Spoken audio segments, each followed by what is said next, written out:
एक नहर के किनारे एक बहुत बड़ा वृक्ष था, जामुन का वृक्ष। उस जामुन के पेड़ पर एक बंदर रहता था। उसका नाम तीव्र बुद्धि था। वह आनंद से उस पेड़ पर रहता और मीठे मीठे फल खाया करता। एक दिन एक मगरमच्छ पेड़ के नीचे बालू पर आकर लेट गया।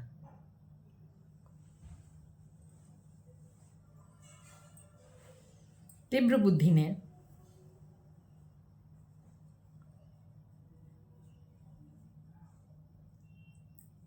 उस मूढ़मती नामक मगरमच्छ को थोड़े से जामुन के फल तोड़कर गिरा दिए और कहा कि ये जामुन के फल खा लो, क्योंकि मेहमान का आतिथ्य करना ही चाहिए। वो चाहे अच्छा हो, बुरा हो, दुष्ट हो, सुबुद्धि हो, फिर भी आतिथ्य को सदा ही मान दिया गया है। इसलिए इन मीठे फलों को खा लो। मगरमच्छ ने वह मीठे फल खाए और बहुत खुश हुआ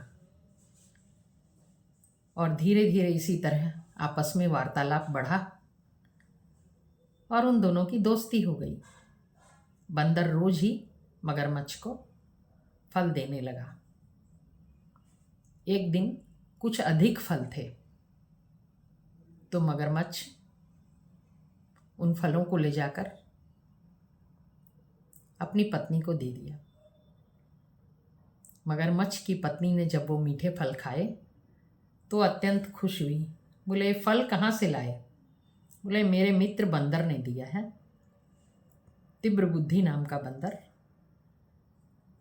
जामुन के पेड़ पर रहता है, उसी ने मुझे दिया है। तो पत्नी ने कहा कि वह तो रोज ही इतने मीठे फल खाता है, उसका कलेजा कितना मीठा होगा। हे प्राणप्रिय, आप मुझे उसका कलेजा लाके दे दीजिए। मगरमच्छ ने कहा कि ये तुम क्या कहती हो? किसी को मारे बिना तो उसका कलेजा निकलेगा नहीं, और मैं अपने सहोदर भ्राता से भी बढ़कर मित्र को मार कैसे दूं? वह मेरे भाई से भी बढ़कर है, मैं उसे नहीं मार सकता। इस पर पत्नी खूब तेज तेज रोने लगी और बोली कि अवश्य ही वह बंदर नहीं, बंदरिया होगी, और तुम्हारा आपका उससे प्रेम हो गया है, इसीलिए आप उसको मार नहीं रहे हैं। मेरे से ज़्यादा प्रिय आपका कौन है? स्वामी, आप उसका कलेजा लाकर मुझे दे क्यों नहीं देते? इस पर मगरमच्छ ने कहा कि मैं तुमसे हाथ जोड़कर माफ़ी मांगता हूँ। वह स्त्री नहीं है, मैं उसके प्यार में पागल नहीं हूँ। मैं तो सिर्फ तुम्हें प्राणों से प्यार करता हूँ। तुम गलत समझ रही हो, किंतु मैं उस बंदर को, उस मेरे मित्र को मार नहीं सकता।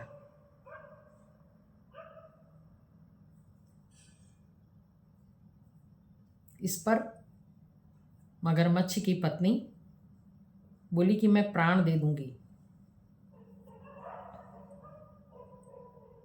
अगर तुमने मुझे बंदर का कलेजा लाके नहीं दिया।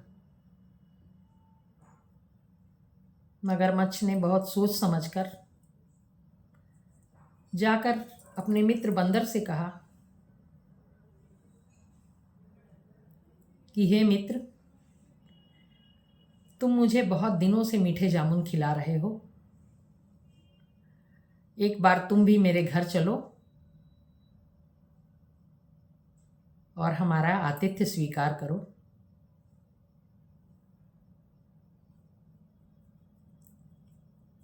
बंदर ने सोचा, सचमुच ही यह मेरा मित्र है इतने दिनों से, अवश्य मेरा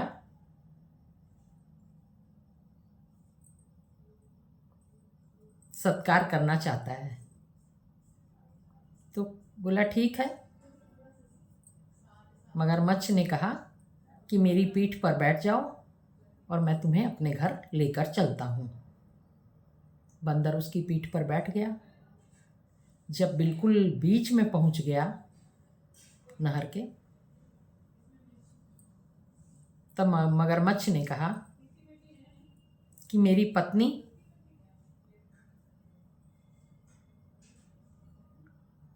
तुम्हारा कलेजा खाना चाहती है। वह कह रही थी कि निश्चय ही तुम्हारे मित्र का कलेजा बड़ा ही मीठा होगा, क्योंकि वह रोज मीठे फल खाता है। इस पर बंदर घबराया कि अरे, ये तो मैं अब नदी के बीच में आ गया, न मैं कूद सकता हूँ, न कोई पेड़ है, न मैं कहीं उछल कर जा सकता हूँ। अब तो सिर्फ मृत्यु ही मृत्यु मेरे लिए है। किंतु अपने नाम के अनुसार ही वह तीव्र बुद्धि था। उसने तुरंत दिमाग लड़ाया कि अपनी जान बचाने के लिए क्या करूं, और उसे रास्ता मिल ही गया। उसने कहा, अरे मित्र मगरमच्छ, ऐसी बात थी तो तुमने मुझे कहा क्यों नहीं कि भाभी को मेरा कलेजा पसंद है? तुम मुझे वहीं बता दिए होते। बोले क्यों? बोले अरे, मैं तो अपना कलेजा पेड़ पर टांग कर रखता हूं ना। ओहो, बहुत गड़बड़ हो गई, उनको बताना चाहिए था। मगरमच्छ का नाम तो मूढ़मती था ही, वह मूर्ख था। उसने जरा भी बुद्धि नहीं लड़ाई कि कलेजा आदमी के साथ होता है। कलेजा कोई वस्तु नहीं है कि पेड़ से टांग दी जाए। किंतु वो बंदर की बातों में आ गया। बंदर ने कहा, एक बार मुझे फिर ले चलो पेड़ पर से, मैं अपना कलेजा उतार लाता हूँ, भाभी को दे देना। ये तो बहुत अच्छा है कि कम से कम मेरे कलेजे से भाभी को खुशी होगी। मगरमच्छ बंदर को फिर से पेड़ की तरफ ले चला।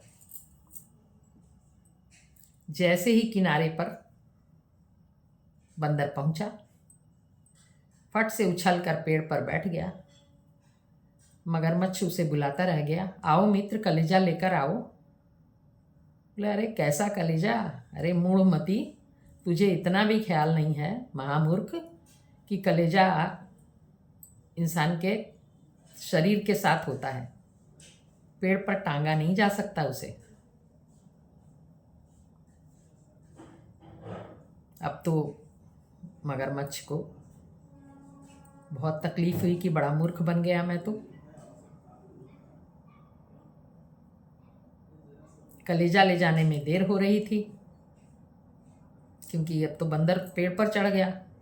बहुत रिक्वेस्ट कर रहा था, बहुत प्रार्थना कर रहा था, बंदर भाई आओ, कि वो जानता था कि घर जाऊंगा तो वह दुष्टा स्त्री फिर मेरे पीछे पड़ जाएगी, उससे जान बचाना बहुत मुश्किल है, महादुष्ट, और फिर त्रिया चरित्र शुरू कर देगी। अब बंदर से रिक्वेस्ट ही कर सकता था कि उतरो भाई, मेरे साथ चलो मेरे घर। इतने में ही एक दूसरे जंतु ने आकर कहा कि मगरमच्छ भाई, तुम्हारी पत्नी जान दे चुकी। वो इतने क्रोध में थी कि तुमको आने में देर हुई और उसने प्राण दे दिए। अगर मगरमच्छ अब रोना शुरू कर दिया। अभी थोड़ी देर ही नहीं बीती थी कि एक दूसरे जंतु ने आकर कहा कि मगरमच्छ भाई, तुम्हारा घर भी कोई दूसरे मगरमच्छ ने कब्जा कर लिया है। अब तो मगरमच्छ का और रोना चालू हो गया। अब उसने सोचा कि अब इस बंदर से ही कोई राय लेनी चाहिए कि मैं क्या करूं। तब उसने बंदर से कहा, हे मित्र, मैं बहुत बुरी स्थिति में हूँ कि मेरी पत्नी के कारण मेरा मित्र खो गया, अब मेरी पत्नी भी मर चुकी है, मेरा घर भी चला गया है, अब मैं कैसे जीऊँगा। तो बैठकर रोना शुरू किया। मुझे कुछ राय दो। बंदर ने कहा, तुम मित्र नहीं हो मेरे, तुमने मुझे धोखा दिया है, मेरी सलाह लेने का तुम्हें कोई भी हक नहीं है, मैं तुम्हें सलाह नहीं दूंगा। फिर भी उसने बहुत प्रार्थना की, हे भाई बंदर, कुछ उपाय निकालो, मैं कैसे जीऊँगा, पत्नी भी नहीं, मित्र भी नहीं, घर भी नहीं, क्या करूं। तब बंदर ने कहा कि तुम मेरे मित्र तो नहीं हो, किंतु उसके बावजूद भी मैं तुम्हें राय देता हूँ कि इस तरह माथा पकड़कर रोने से कुछ नहीं होगा। उठो और अपने घर जाओ और देखो तुम्हारा दुश्मन कौन है।